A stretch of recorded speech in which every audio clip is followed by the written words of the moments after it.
Okay, new tonight, another attempt by the left to erase and to rewrite history to solve perceived injustices that don't really exist or may not exist. But again, I think it's all a perception thing, right? Like, because you have to understand the time and place. You have to understand history. This time, we got it going on in New York City.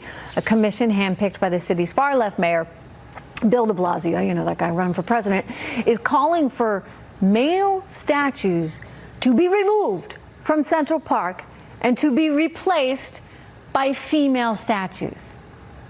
I'm all for women. I happen to be one. I happen to have 2 daughters.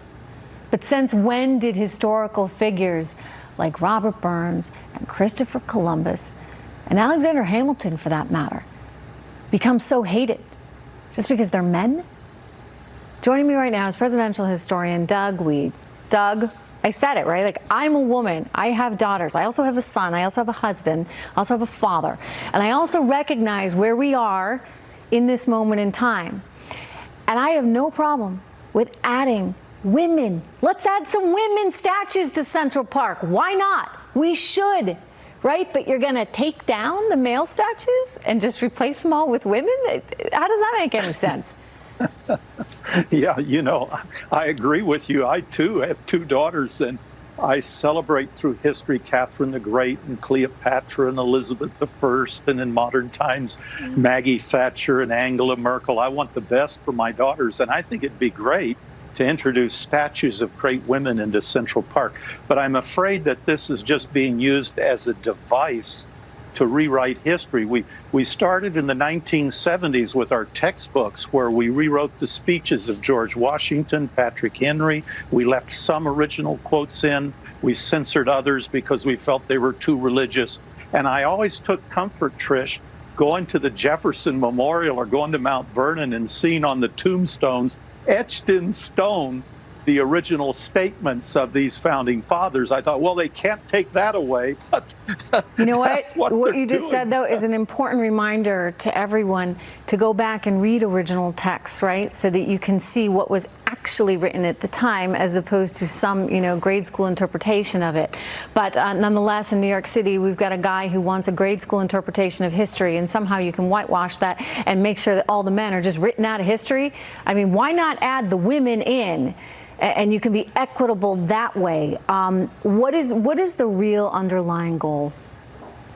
Yeah, well, it's to change. It's to change the future by changing the past. You talked about you can study yourself some of these old documents, but more and more you can't. It's being wiped from the internet now and from the search engines. Every day that passes, we see more and more that's lost. I mean, stop and think of this for a minute. Imagine Russia without vodka, or imagine Belgium without chocolate, or Italy without tomato sauce, or Ireland without potatoes, or France imagine without women sugar. Without men, or men without women.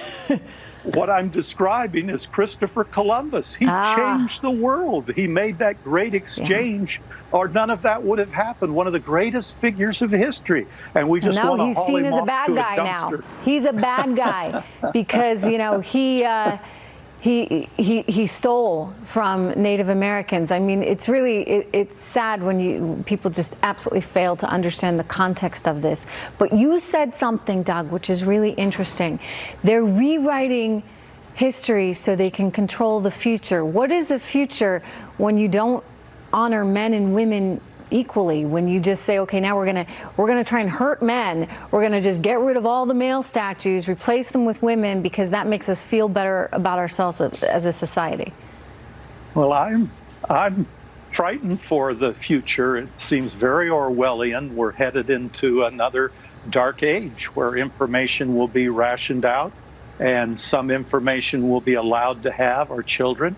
Other information and stories of history are just going to frankly disappear, and we won't be able to find them. It's a scary thought, because if they take away the statues, the words that are carved and etched in marble, if those are ground down to powder, then there's not going to be much left for us to find our way back to what really happened. And it doesn't mean we agree with everything that happens, right, but we need to know where we came from and what happened. Yeah, it's a very, very good way of pointing it, of phrasing it, Doug. We do need to know. We need to understand the past to really understand our present, and of course to influence our future in a good way, in an inclusive way, in a way that appreciates all forms of diversity, including intellectual diversity. Doug, it's always good to see you. Absolutely. Thank you. Good to see you, Trish. Everyone's talking about it. Former Trump White House press secretary.